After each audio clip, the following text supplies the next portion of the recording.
మహిళా అభివృద్ధి శిశు సంక్షేమ శాఖ ఆధ్వర్యంలో 7వ జాతీయ పోషణ మాసంలో భాగంగా కేజీబీవీ టెక్రియాల్ జిల్లా పరిషత్ ఉన్నత పాఠశాల టెక్రియాల్ పాఠశాల విద్యార్థులకి రక్తహీనత పరీక్ష శిబిరం నిర్వహించడం జరిగింది. ఈ కార్యక్రమానికి జిల్లా collector Ashiq సాంగ్వాంగ్, municipal chairperson Indupriya ముఖ్య అతిథిగా పాల్గొని రక్తహీనత పట్ల విద్యార్థులకు అవగాహన కల్పిస్తూ రక్తహీనతను తగ్గించుటకు ప్రభుత్వం తగిన చర్యలు తీసుకుంటుందని తెలిపారు. ఈ కార్యక్రమంలో vice chairman Anitha, BW Bavayya, DMHO Chandrashekar, DEO Raju, Anganwadi టీచర్లు, ఆశా వర్కర్లు తదితరులు పాల్గొన్నారు.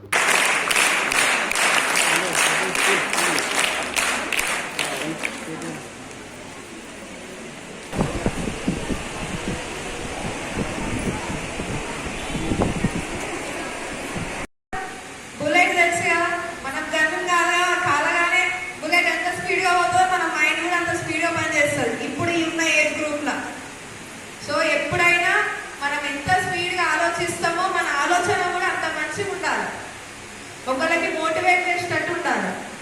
మీ ఎంతమందికి ఇక్కడ హంస బర్డ్ తెలుసు? హంసని ఏమంటారు?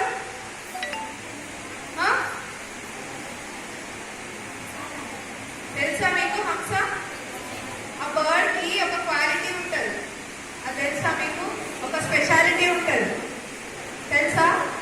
ఎంతమంది తెలుసు? చేయలేదు, తెలియదు. నేను చెప్తున్నా అయినండి, మనం అందరం కూడా హంసలాగా తయారు కావాలి. ఎందుకు తెలుసా? హంసకు ఒక స్పెషల్ క్వాలిటీ ఉంటుంది, పాలని నీళ్ళని సపరేట్ చేసే క్వాలిటీ ఉంటుంది. పాలని నీళ్ళని సపరేట్ చేస్తుంది. దాని ముంగట వెండి బంగారం పెడితే వెండినే తీసుకుంటుంది, అది సారీ బంగారమే తీసుకుంటారు, వెండిని తీసుకోదు. మున్సిపల్ చైర్పర్సన్ గారికి, వైస్ చైర్పర్సన్ గారికి, అందరూ జిల్లా అధికారులకి, ఇక్కడ వచ్చిన women and child development department నుంచి వచ్చిన ఆఫీసర్స్కి, హెల్త్ డిపార్ట్మెంట్ నుంచి వచ్చిన ఆఫీసర్లకి, ప్రజలకి అందరికీ నమస్కారం.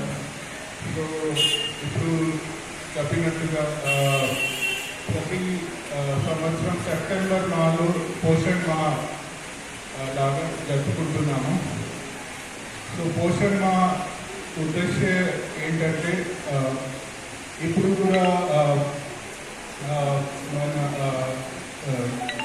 దేశంలో, ప్రదేశంలో, జిల్లాలో కూడా ఎనీమియా ప్రివలెన్స్ ఉంటుంది. ఎనీమియా అంటే ఇప్పుడు డిఎంహెచ్ఓ గారు చెప్పినట్టుగా బ్లడ్లో హెచ్పి తక్కువ ఉంటే ఎనీమియా